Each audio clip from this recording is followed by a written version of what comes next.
उम्मीद करते हैं आप सब बहुत अच्छे होंगे। मेरा नाम है अभिषेक और स्वागत है आपका जीएस कैपिटल सिविल सर्विसेज में।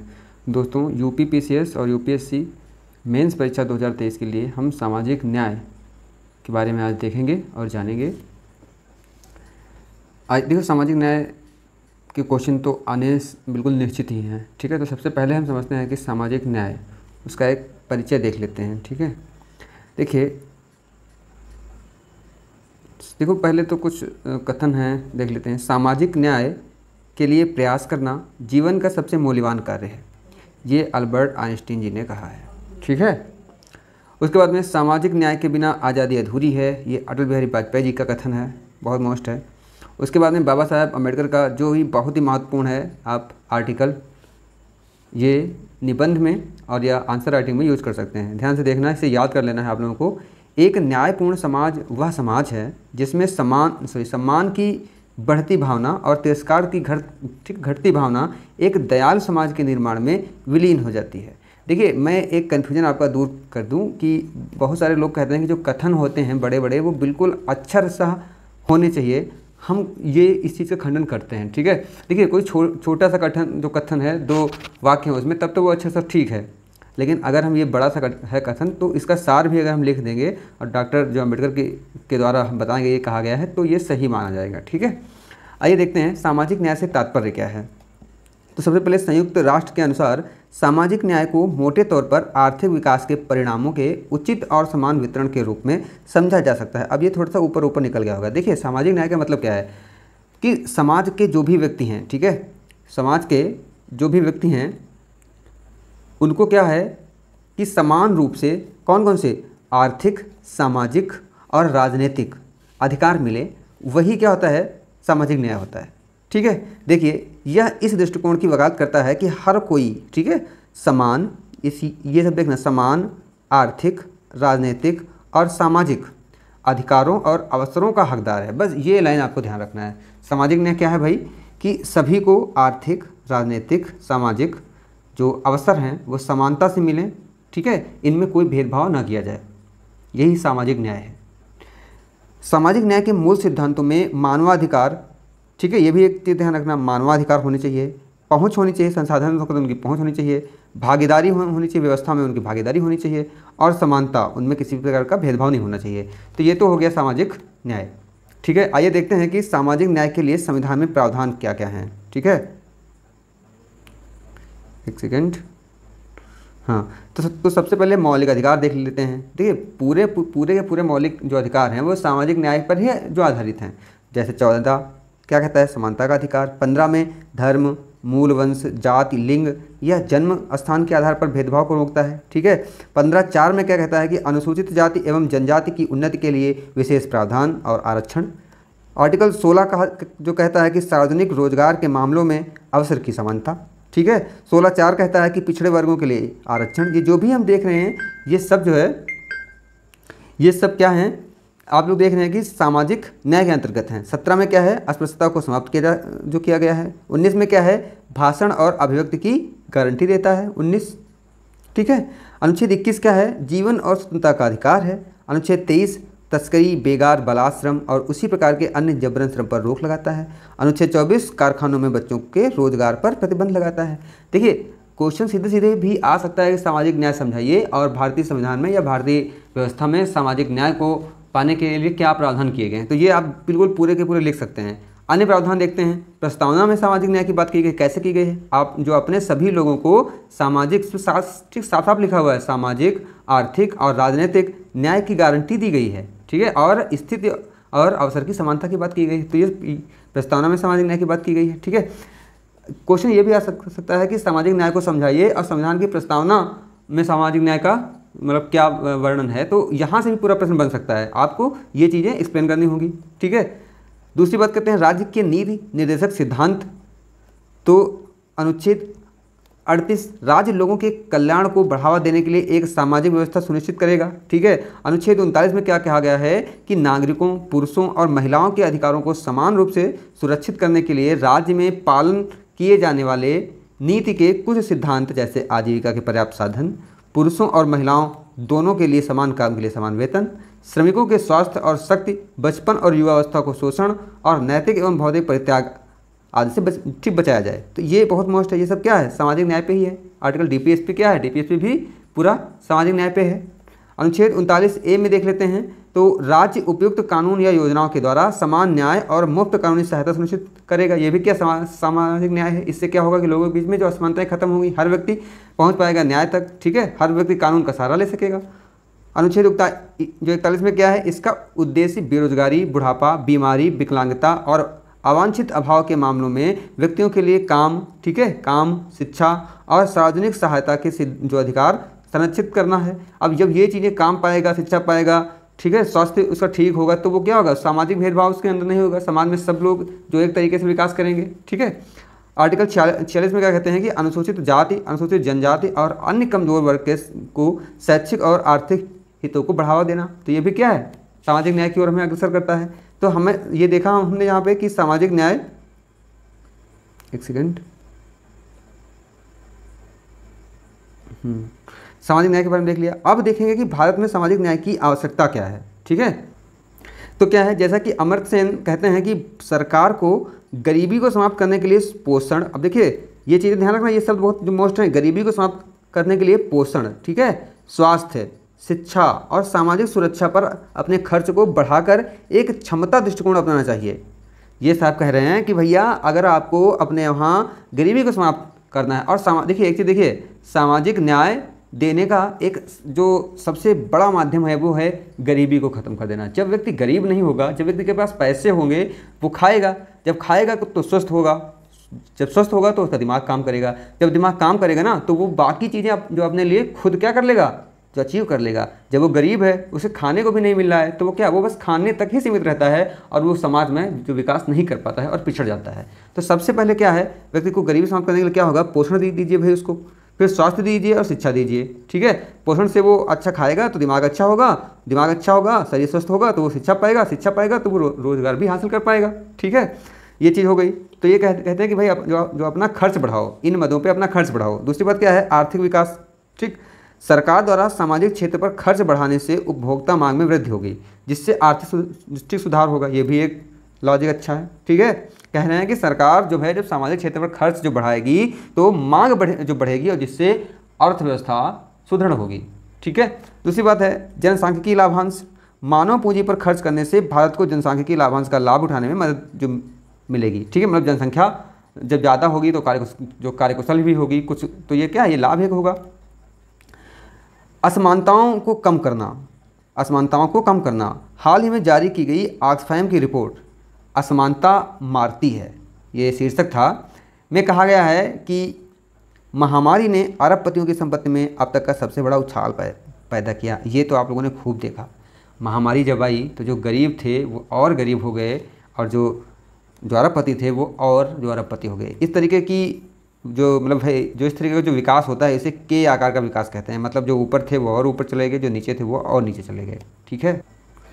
इसमें क्या हुआ कि दुनिया के 10 सबसे अमीर लोगों ने अपनी संपदा दोगुनी कर ली है, जबकि 160 मिलियन से अधिक लोगों को गरीबी में ढकेल दिए जाने का अनुमान है। पहले देख लेते फिर समझाते हैं। भारत में महामारी के बाद के, देखो आ गया, के आकार की आर्थिक रिकवरी भारत में बढ़ी हुई असमानताओं को दर्शाती है। इससे सरकार को सामाजिक क्षेत्र में खर्च बढ़ाने की जरूरत का पता चलता है, ठीक है। वही वाली बात है कि मतलब क्या, जो गरीब थे वो और गरीब हो गए, जो अमीर थे वो और अमीर। देखिए महामारी आई ना तो जो बेचारे जो मतलब है अधिकांश जनसंख्या है वो कर रही है, खा रही है, ठीक है, मजदूरी कर रही है या कोई छोटा मोटा बिजनेस है। महामारी में ये सब क्या हो गया, तहस नहस हो गया। जो बड़े बिजनेसमैन थे, जो आधारभूत चीज़ें थी ना, उनके रेट बढ़ गए। अब जिसके पास जो स्टॉक था वो तो ठीक है करोड़पति हो ही गया। तो महामारी ये समझेंगे फिर कभी, देखते हैं आगे। गरीबी और भुखमरी कम करना, ये भी एक तरीका हो सकता है। सरकारों द्वारा सामाजिक क्षेत्र के खर्च में कमी गरीबों को गैर खाद्य आवश्यक वस्तुओं पर अधिक खर्च करने के लिए मजबूर करती है, जिससे मानव संसाधन विकास, स्वास्थ्य, शिक्षा पर उनका खर्च कम हो जाता है। देखिए क्या कहता है कि सामाजिक क्षेत्र में खर्च, देखो ये यहाँ कहते हैं कि गैर खाद्य और आवश्यक जो वस्तुओं पर अधिक खर्च। देखिए क्या होता है कि व्यक्ति अपनी आधारभूत जो आवश्यकताएं पूर्ति करने के लिए ही सारा पैसा खर्च कर देता है, उसके बाद बचता ही नहीं है जो वो खुद का विकास देखे, खुद का स्वास्थ्य देखे, शिक्षा देखे। बस उसको क्या है, रोटी कपड़ा और मकान में ही खर्च हो जाता है, क्योंकि जो ऐसी व्यवस्थाएं नहीं हैं कि हर व्यक्ति को मुहैया हो जाएं ये आसानी से, ये ठीक दिन पर दिन महंगी हो रही हैं, इसलिए व्यक्ति के पास पैसा बचता ही नहीं है जो वो भैया ठीक से खा ले। देखो व्यक्ति क्या होता है, जब व्यक्ति के पास रोटी होगी, कपड़ा होगा और मकान होगा ना, तब वो जाके थोड़ा सा बौद्धिक स्तर पे सोच पाएगा, वरना उसका बौद्धिक स्तर काम नहीं करता है। वो सिर्फ इन्हीं 3 चीज़ों में जीवन जो अपना बिता देता है। ठीक है। समावेशी विकास, यूएनडीपी द्वारा जारी मानव विकास सूचकांक रिपोर्ट 2021-22 में भारत 189वें में से 132वें स्थान पर है। ठीक है, ये देखिए, ठीक समझ रहे हैं, 132वें स्थान पे भाई, तो इसमें काम करने की ज़रूरत है। फिर देखिए क्षेत्रीय असमानताएं क्या हैं। बिहार में साक्षरता दर लगभग 63% है, जबकि केरल में 96% है। ठीक है, इससे भी अधिक है, जो शैक्षिक उपलब्धि में क्षेत्रीय असमानताओं को दर्शाता है। अब देखो यहाँ पे तो दोनों बातें कह सकते हैं, शिक्षा नहीं है इसलिए गरीब हैं इसलिए शिक्षा नहीं है। यहाँ पे शिक्षा है तो लोग, ठीक है, गरीबी कम है, यहाँ पे ठीक ठाक है यहाँ की व्यवस्था, या कहो कि व्यवस्था ठीक है तो शिक्षा है। अब क्या है, इन दोनों पे काम करने की ज़रूरत है। मेरा मानना है कि व्यक्ति के पास अगर गरीबी नहीं है तो वो शिक्षा मतलब शिक्षा की ओर आगे बढ़ सकता है। गरीबी यहाँ पे मूल में रखेंगे हम, क्योंकि अगर व्यक्ति शिक्षित है, शिक्षित व्यक्ति कैसे होगा जब उसके पेट में रोटी नहीं है तो वो कैसे पढ़ेगा। ठीक है, तो अगर गरीबी दूर करने के संसाधन हैं तो जाहिर सी बात है व्यक्ति शिक्षित हो जाएगा। आगे देखते हैं सामाजिक बहिष्कार, ये बहुत मोस्ट है। देखिए इसे दलित, देखो भारत की कुछ एक परंपराएं हैं जो काफ़ी पुरानी हो चुकी हैं, उनको बिल्कुल त्याग देना चाहिए, लेकिन पता नहीं ऐसा क्या है कि लोग अभी पुराने ढर्रे पे ही चलना चाहते हैं। देखिए आगे तो समझाते हैं। दलित ऐतिहासिक रूप से हाशिए पर रहने वाले समुदाय जाति आधारित भेदभाव का अनुभव लगातार करते हैं और अक्सर सामाजिक बहिष्कार के अधीन होते हैं, जिससे सामाजिक और आर्थिक गतिशीलता के उनके अवसर सीमित हो जाते हैं।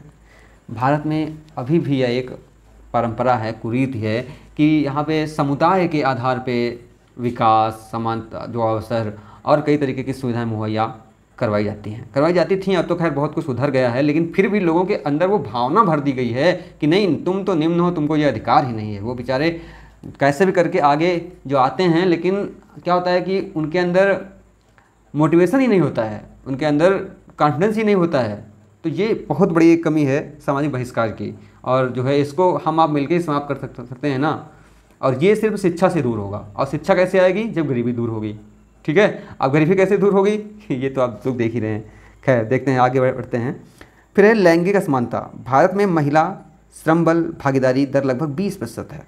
ध्यान देना यहाँ पे, जो वैश्विक औसत 47% से काफ़ी कम है, जो आर्थिक भागीदारी में लैंगिक अंतर को दर्शाता है। अभी एक और यहाँ पे परंपरा है, कुरीति है कि देखिए किसी भी विभाग में या कहीं भी अगर महिलाएं भाई काम नहीं कर सकती, वहाँ पे महिलाओं को क्यों रखो। मतलब यहाँ पे ये है कि महिलाओं को कम आंका गया है, पहली बात, उनको अबला समझा गया है, दूसरी बात। ठीक है, वो अबला हैं, वो समाज से फेस नहीं कर पाएंगी, सही से कर नहीं पाएंगी। या सबसे बड़ी बात यहाँ पे ये है कि पुरुष प्रधान समाज का होना। वो पुरुषों ने ये तय कर दिया है पहले से ही कि महिलाएं सिर्फ घर की चारदीवारी में रहेंगी, हमारे लिए खाना पकाएंगी और हम बस हमारी देखभाल करेंगी, हमारे बच्चों को पालेंगी। तो ये जो कुरीति है ये लैंगिक असमानता में वृद्धि कर रही है।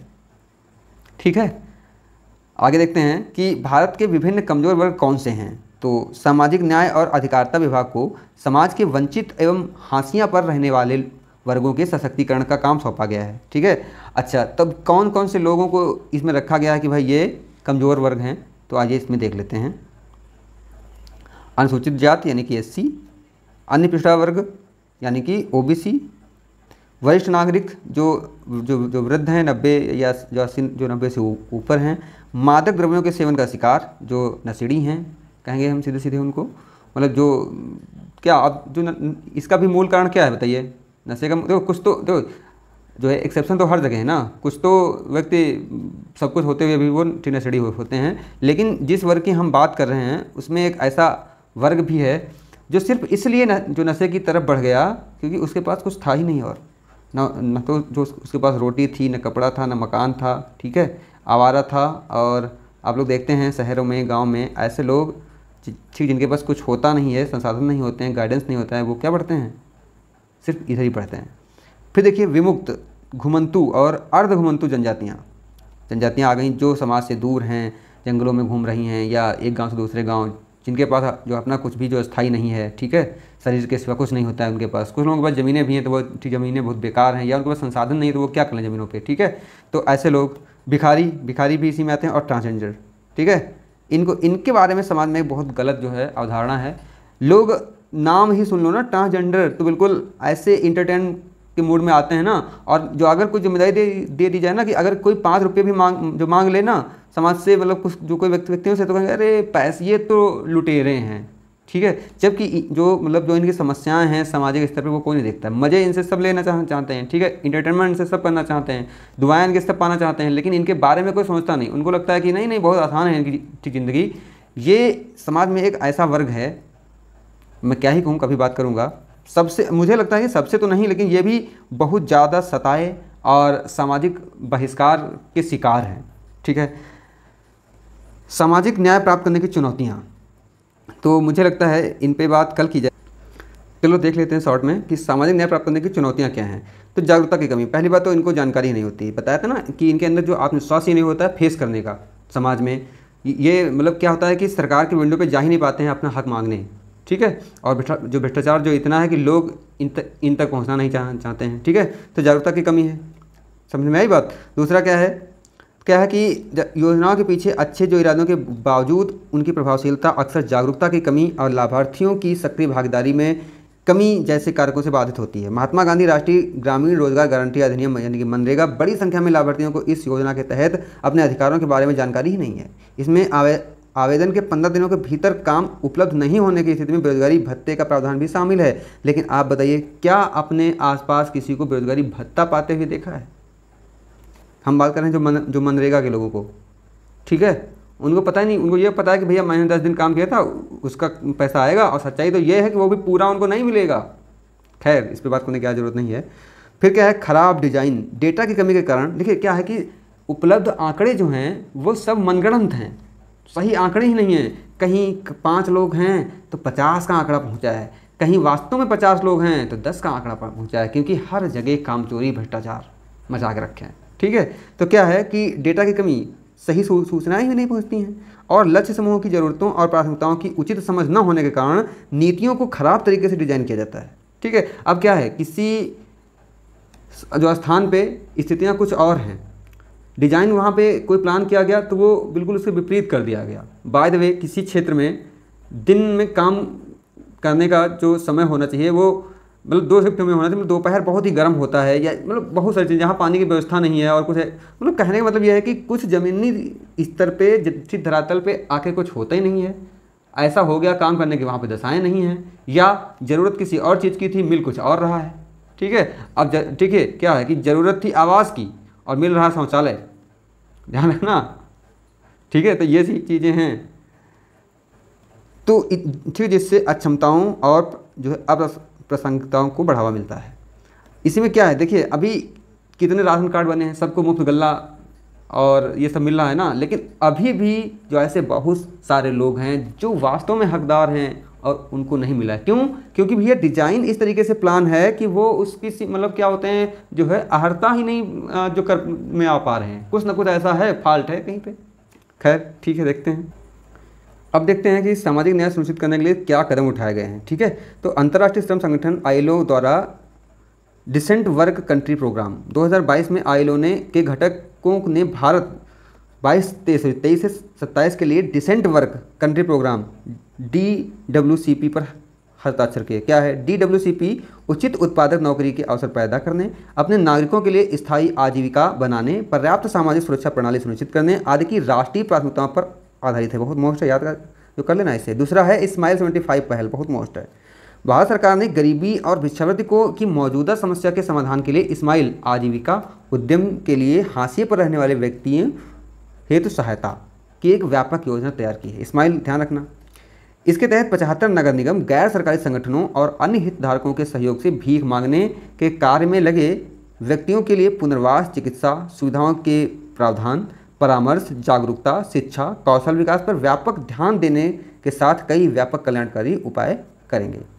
अगला है सामाजिक न्याय और अधिकारिता मंत्रालय। पूरा का पूरा मंत्रालय ही बना दिया गया इसके लिए। यह सामाजिक न्याय और समाज के कमजोर वर्गों के सशक्तिकरण से संबंधित नीतियों और कार्यक्रमों के निर्माण और कार्यान्वयन के लिए जिम्मेदार है। ठीक है। अगला क्या है, मंत्रालय अनुसूचित जाति यानी कि SC, अनुसूचित जनजाति यानी कि ST और OBC विकलांग व्यक्तियों और वरिष्ठ नागरिकों के कल्याण पर ध्यान केंद्रित करता है। ये बहुत ही खास बात है। मुझे लगता है ये 4 ही लिख दोगे ना तो बहुत हो जाएगा। जो विधायी उपाय भारत के ऐतिहासिक रूप में से वंचित जातियों और जनजातियों, विकलांगों, ट्रांसजेंडरों आदि के उत्पीड़न, असमानता और भेदभाव को दूर करने और उनकी सामाजिक आर्थिक स्थिति में सुधार करने के लिए कई कानून पेश किए गए हैं। दोस्तों, मेरा ये प्रयास था कि मैं आपको जो बताऊं कि सामाजिक न्याय क्या है, उसके कारण क्या हैं और कहाँ कहाँ कमियां हैं और उसके क्या कदम उठाए गए हैं। मुझे लगता है अगर क्वेश्चन आ गया, अगर इतना ही आपने इसमें से बहुत मतलब थोड़ा भी कर दिया तो आपको अच्छे खासे नंबर मिल जाएंगे। धन्यवाद दोस्तों।